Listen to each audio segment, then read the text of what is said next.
1980, I was asked by Joan Eardley's sister if I would please go through the residue of her work.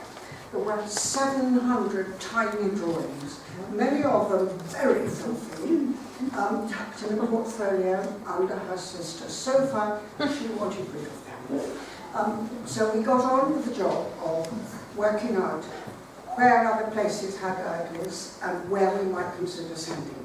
And there are two major research resources, one at the Gallery of Modern Art in Edinburgh and one in Aberdeen. This meant that I had access to 700 tiny images, some of which we will see now. I said to my sister, should I insure them for a tenner apiece? And my sister said, no, don't do that. And now they're running at £3,000, £4,000, £5,000, £6,000 a trot. Hard times change. Anyway, so what I've got this evening, it is this afternoon, 60 of the most fabulous images by this really passionate and committed, totally committed artist. She was the sort of person who, if you said, what is something like, she would say, it's like this. She drew. She drew compulsively all the way through, and more than half, I hope, the images will be of drawings.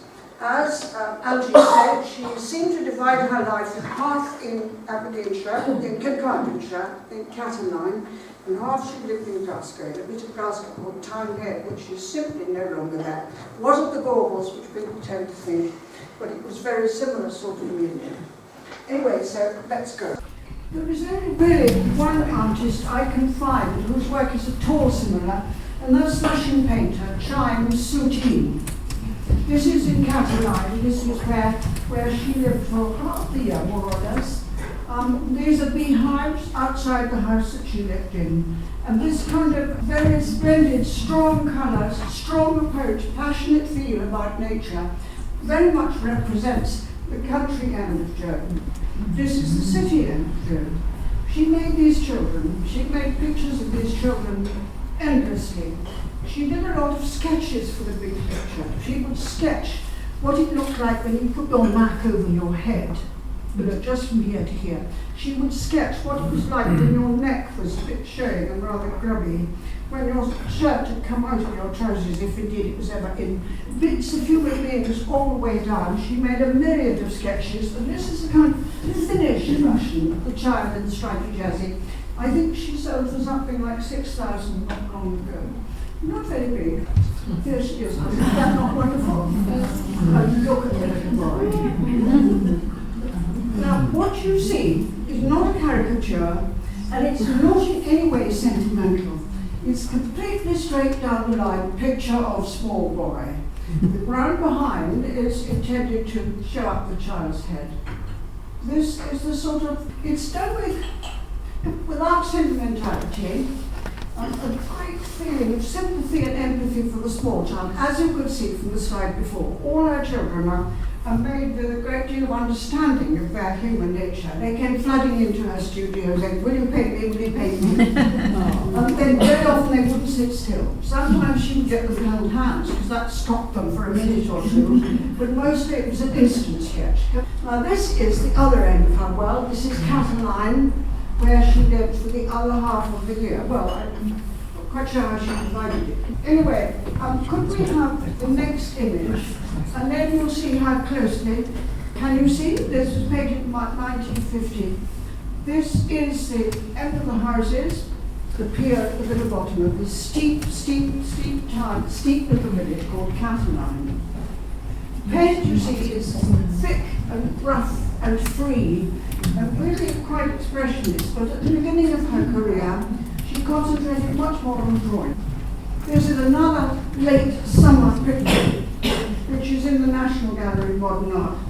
She was so totally absorbed in what she did, she would be knee-high amid the corn, and very often she would grab some of the things that were growing and affix them to the canvas. This was horrifying for packing up and sending them to London when bits of flour would topple on the station before it went on the train, but much worse for curators in a museum who were really pushed what to do.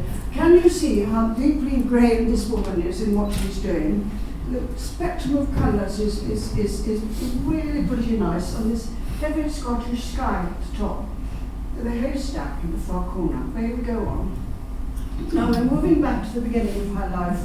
After she left art school in Glasgow, then there was a period of the war, no money, no anything.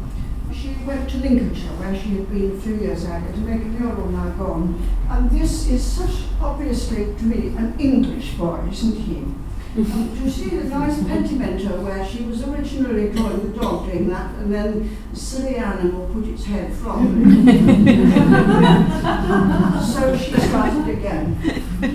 This shows a human being who loved her fellow humans and who loved animals. Perhaps most of all, she loved elderly people and small children.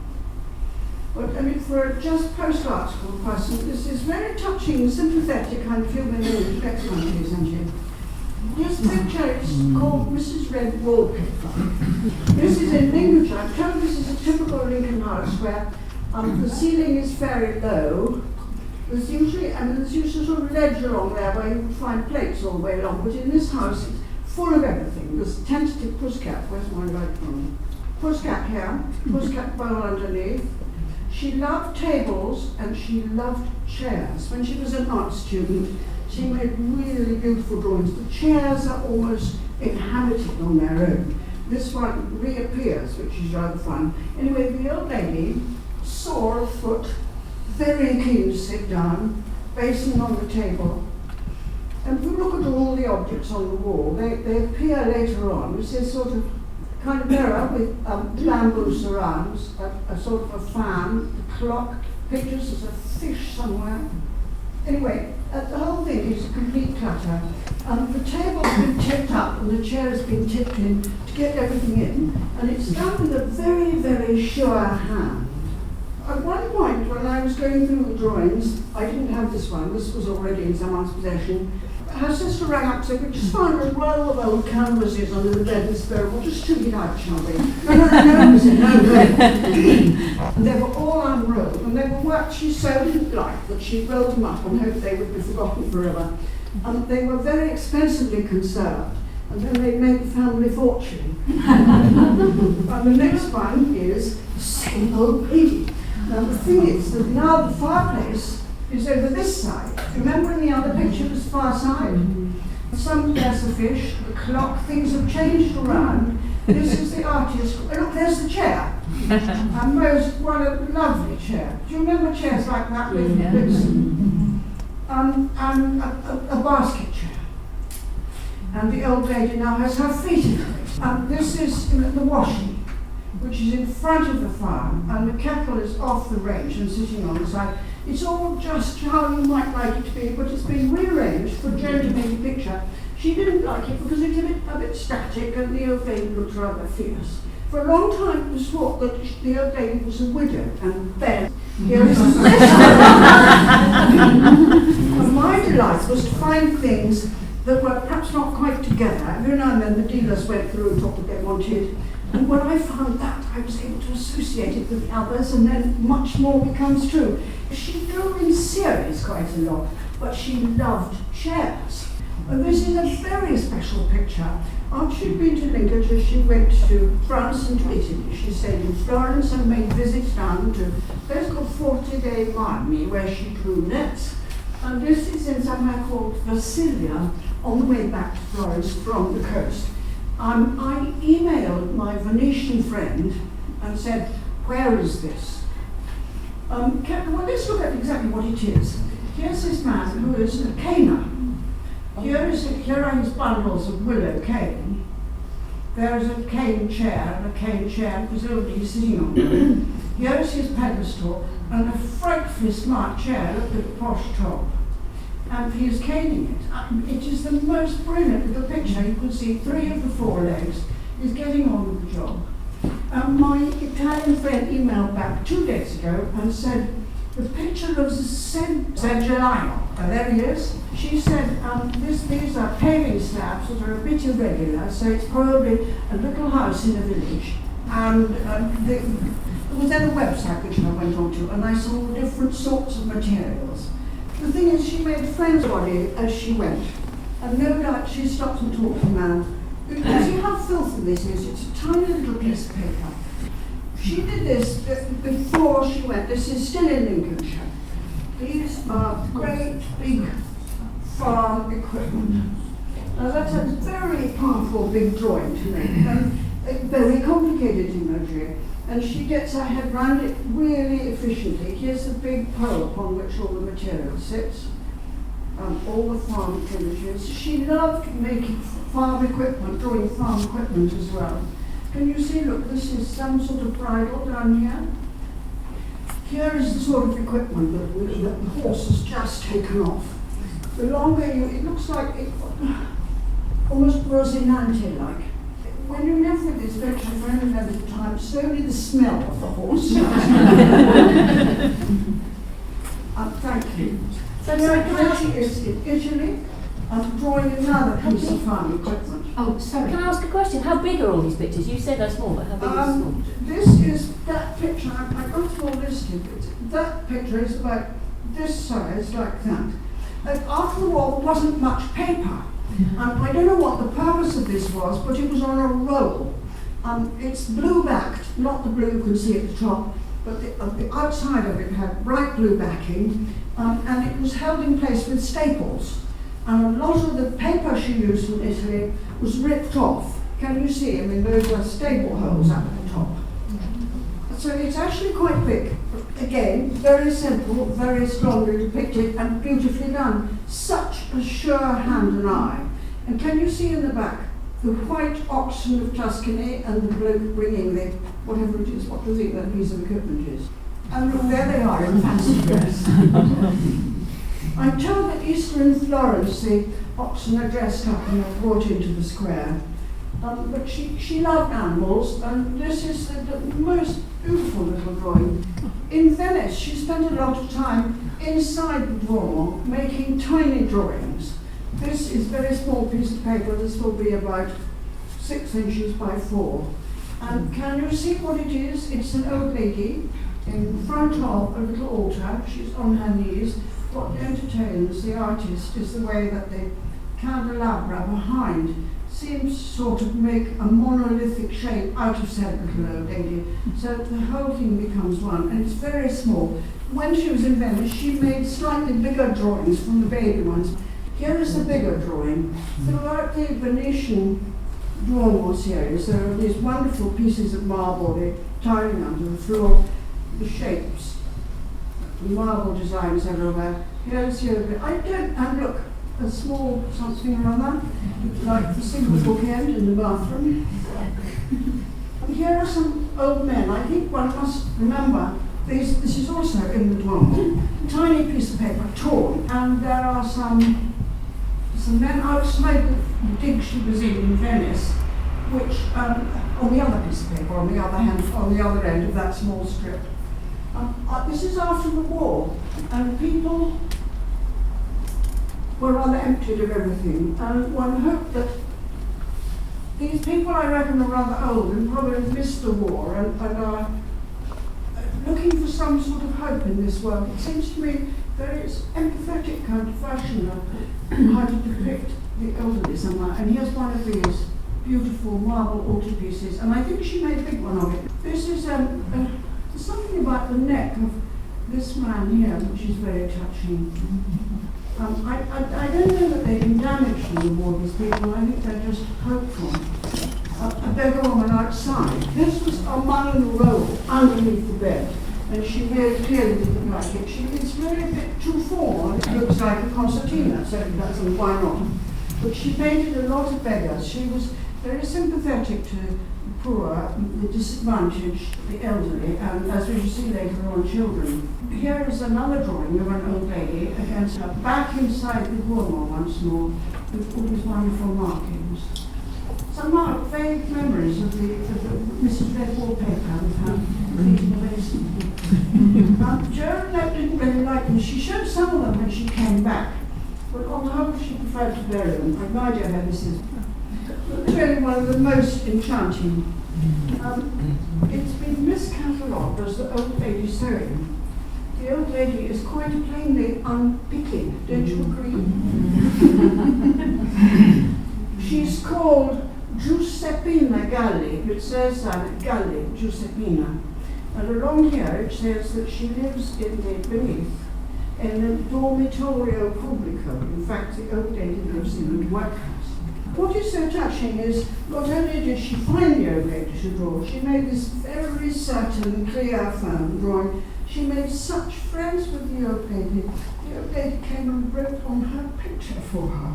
And you can feel there's been a sort of empathy between these two human beings. I think it was the most lovely record of a stay in it. On our way back, she was stopping off in France, and this was an example of a series of things. What was odd was I found lots of little drawings done one after the other. My job was to disperse them, and now they will spread out. Nobody will ever again see 10 little images of a storm, 4 little images of fishermen. And this is a threesome. You can see at the beginning of her day, she started with the cow. Cow didn't work. She looks down, and here is this man. Now, if we look carefully, you can see those are crutches. This is the water is in front here. There are his fishing rods. He's sitting, as we shall come to realise, on a bright blue, so not plastic canvasy seat. He is, as I think I knew them when I grew up, mutilé de la guerre. He's missing a leg. He's missing a leg on the other side. There's his newspaper and his picnic. He hasn't seen, he's tying a fly on, there are 2 rods already in the water, and Joan is above him on his right. It's now midday, and she's trying to gather herself together. I don't think he's seen her. And she was quite an isolated sort of person. She was quite happy with her own company, and so is he. He hasn't eaten his picnic yet. She's moved round, she's directly behind him, and you now can see the blue of his box, and you can also see more clearly where the water was and the bank on the other side. Not pleased quite enough with this one, she's now on the other side. She's moved round the corner, she's down near on his level. It's late in the afternoon, he's hot. He's had his picnic, he's spotted her, he's pulled in all these things around him. He doesn't want to talk any more than she does, and he's got his hanky because it's hot, and you can see that his leg ends there. And she's trying to make this into a more formal kind of design, very much at a right angle. And to some extent it works, but these 3 things are forever separated, and you are the only people really to have seen them 1, 2, 3 like that. Back in Glasgow, after the war, this is a typical pram from the period. He has no job. He's set to look after the baby. There are a whole series of these. And has anybody got an idea what that might be? It's a dog. So the thing is that he has been set to look after the baby. It's quite clear that he is doing his best to look after the baby. Maybe he will soon be asleep. There are several of these drawings. Look, he is now tired. Dog has wandered off, and it's sort of in the middle. Dog, pram, baby, fella. Of course, a Glasgow backland by the canal, sort of Mary Hills. Glasgow was then, I grew up there, so this is my world, a mixture of this lovely stone and this red sandstone, which as a child I hated, which sort of gets in the way. It's not quite so good. This is a typical wall surface. Now, is that not beautiful? After the war, there were lots of bomb sites, house sort of sitting rooms or a bathroom all the way down and a gap in the middle. Everything was really seriously black. Everything needed replacing. That chimney stack has probably very nearly come to grief many times and been plastered up. And this is exactly what it looks like. And this is painted with sort of understanding and the sympathy, which you don't often find. It's still quite regular. As she develops, her vision becomes clearer and slightly more obscure. Right, we get to the children. It's quite difficult to define. I mean, these are wanting children, these are needed children. This is hands out really wanting. It may come from a series which was done officially to help the poor people, but I think this is not her characteristic family or style. In what period do you think this is? Do you think this is an early one? I think it might be, yes. I think so. Yeah. Before she really found it, but I mean, it has the kind of out to you. There was a family called Samson who tumbled into her studio in Townhead time after time after time. And these might be two of the sisters or might not. You find this image very often outside. Let's look at its narrative quality. The fact is that this one has rather kind of lost hope. There's still a bit of fight perhaps in this one, hooked onto each other. Were they holding hands just to please Joan? I think not. I think they went together. Look at the red knuckles from the cold weather, and they're inadequate, very much reach me down clothing. However, they both have shoes, or maybe boots. They look perfectly well clad. Another thing she liked very much was, the Glasgow graffiti that was everywhere. It was boarded up windows. That has a kind of understanding, hasn't it? And these probably are the Samson children. Which ones are they, Angie? Anne and Pat, I think. They're now in their 60s and utterly delightful. They're tiny wee. At the big exhibition where these two first came across Joan Eardley, there were lots of, as I said yesterday, default black wearers, all busy in art group. And in the middle of all the throngs of all the Edinburgh art world, a family of people who were a head shorter than everyone else. And they were the Samsons who'd come along. And they were standing in front of their painting saying, look, that's me. And this one had an extremely smart hairdo for the occasion and had really poshed up something pretty splendid. This one had a very bad squint. After the squint was corrected, Joan wasn't really so interested in it. This is very interesting. I think at the top that's a hand leaning over a windowsill. I haven't looked at the picture for some years. What is interesting about this is that again it tells a bit of a story. Do you know these things called balaclavas? They will be from your world. I mean, we are now old enough to remember when you wore a balaclava. But look, the sandal on the right-hand side, that's a Clark's shoe, isn't it? That's a middle class kind of shoe. And look, this child has socks as well as boots. And he's not eating a sticky, sweetie something, he's actually eating an apple, sharing a comic. So they're not quite so impoverished, these children, as you might think.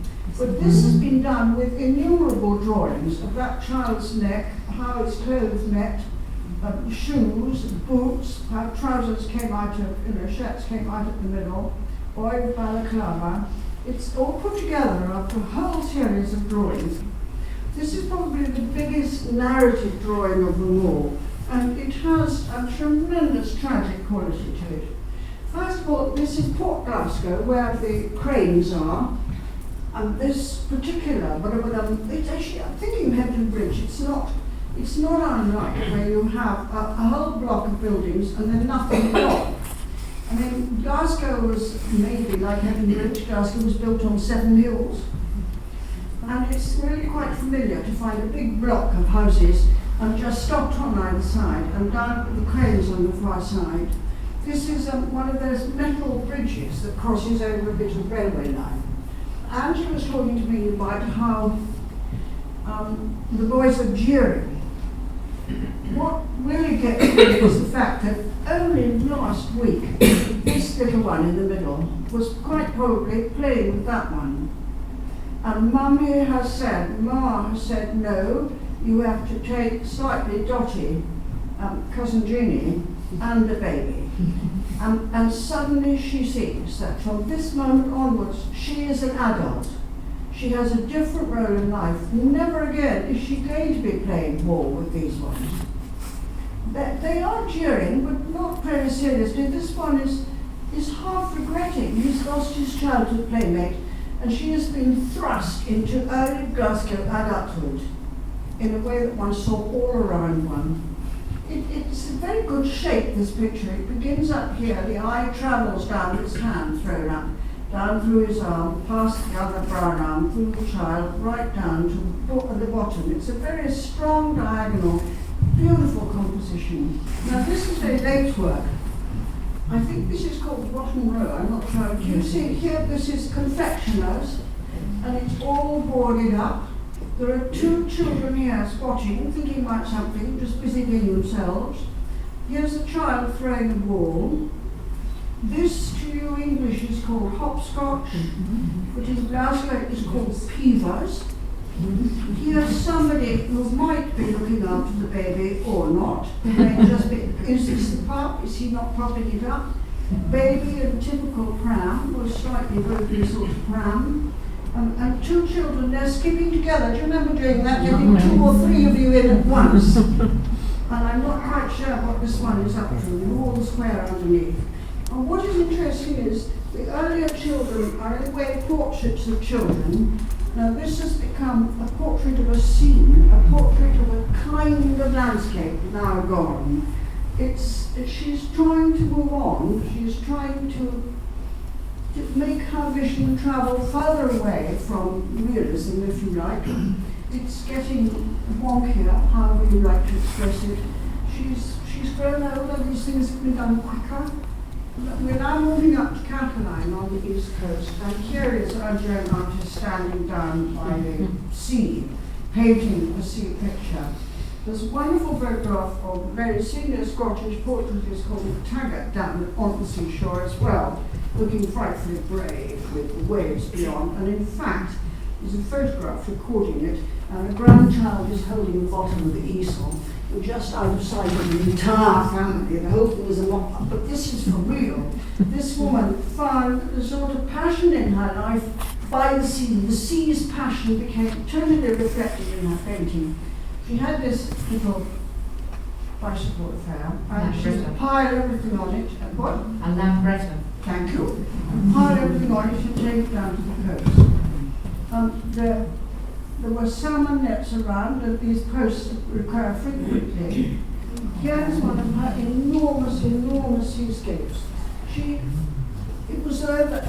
paint was a metaphor for the water, which became paint, which became the water. It had wonderful colours throughout everything, huge gestures.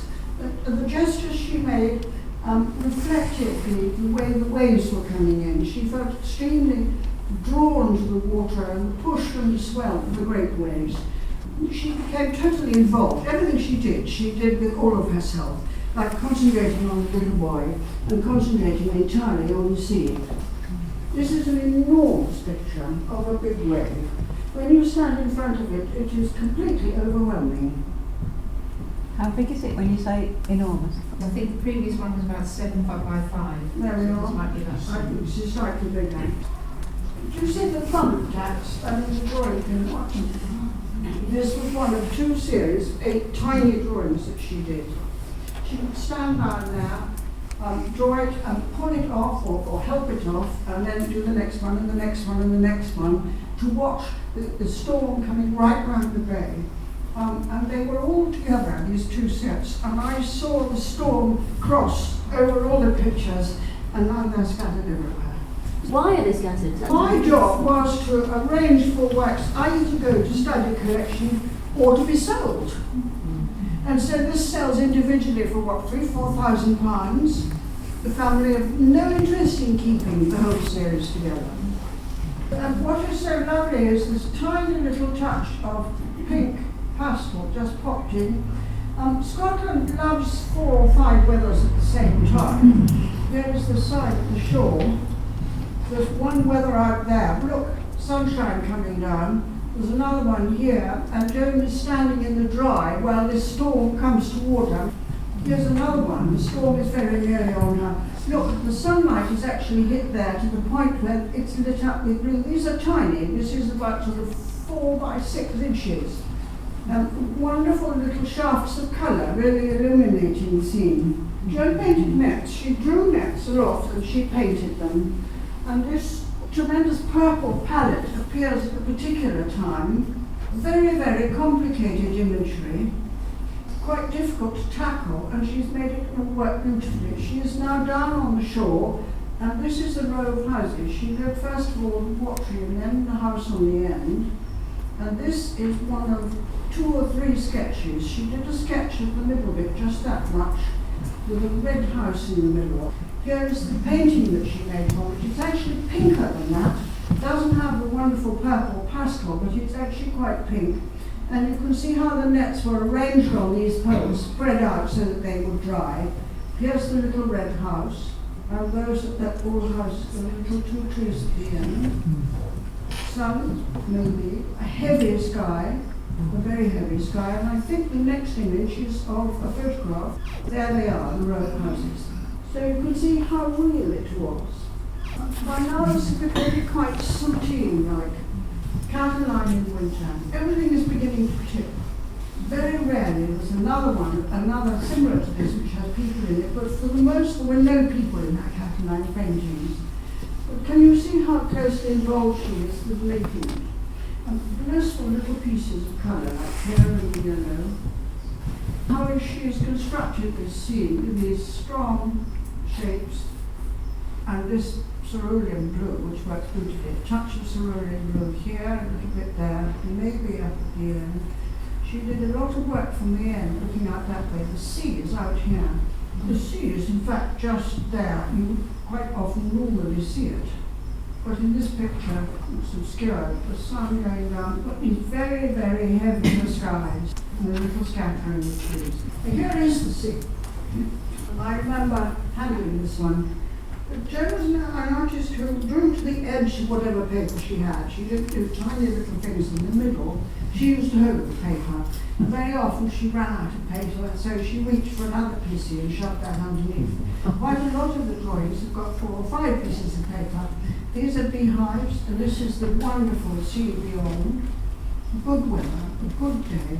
Things are getting very notional now. She can do it extremely quickly. She can make these great impressions. This is actually quite a late work, I think probably in the early 60s. And I found it for sale the other day. Well, for my tenner, I think I wanted 3,800 for it. But it is a very brilliant tiny drawing. Back to a big, wonderful coloured landscape. Again, always this heavy sun and very heavy sky. Look at this coming down. Big, strong, powerful brushstrokes. Standing among the corn, Ruth amid the corn. She really became part of the landscape as she painted it. And she related so clearly to what she was doing. There she is in it. Perhaps not very deep. She wrote that, I paint in one, I paraphrase, I paint in one place. I go back there day after day. And eventually it becomes my studio, and there's no grass left because I've worn it down. And every time she finished a painting, she wanted to do another of the same place. It was very much a compulsive artist's approach.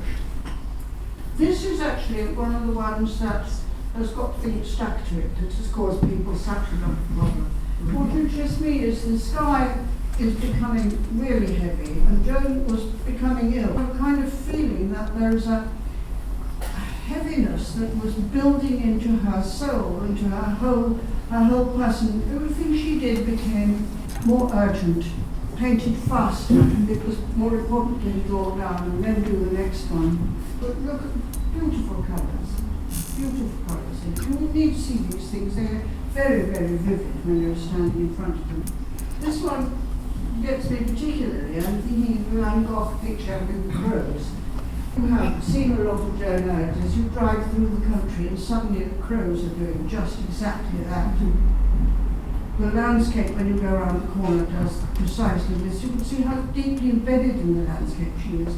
And by now the sky really has become a sort of positive heaviness, I think, for her.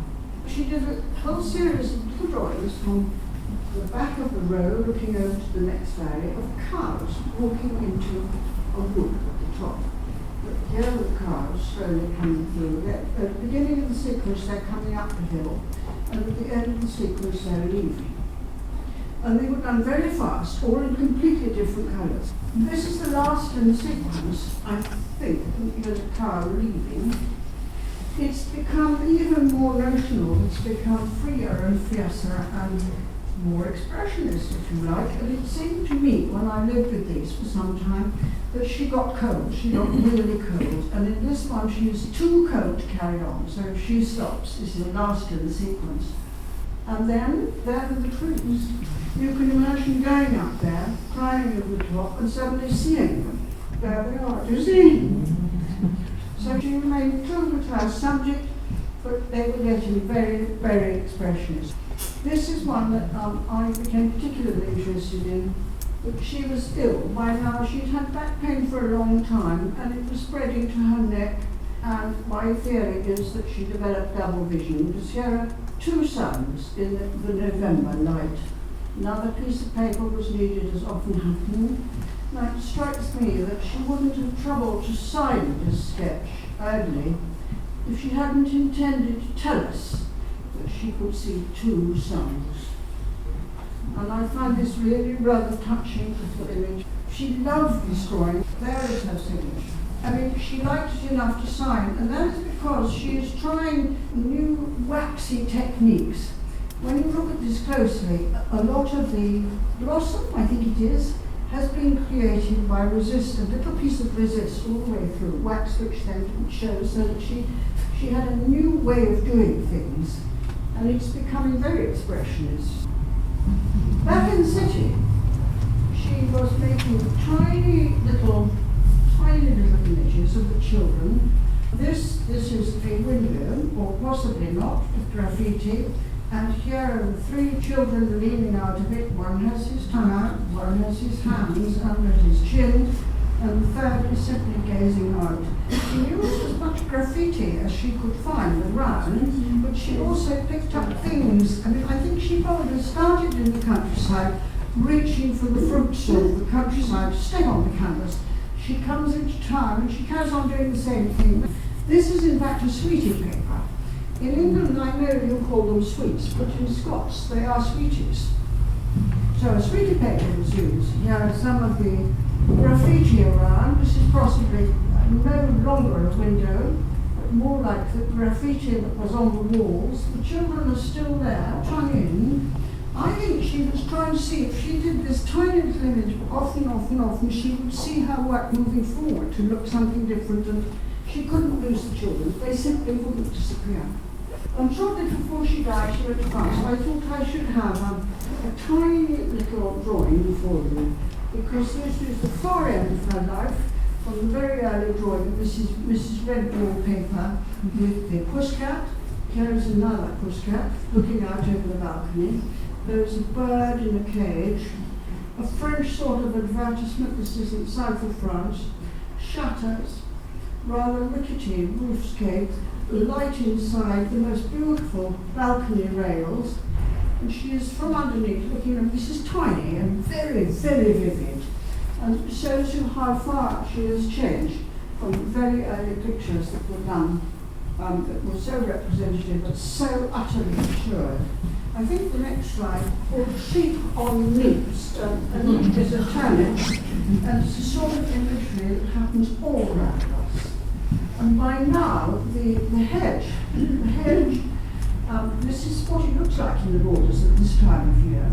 The hedge has become big black strokes, the sheep have become squares, some with feet and some without, and the leaves have become blobs. She was travelling, she was moving fast, and it is an extraordinary tragedy that we lost her quite so young. I rest my case.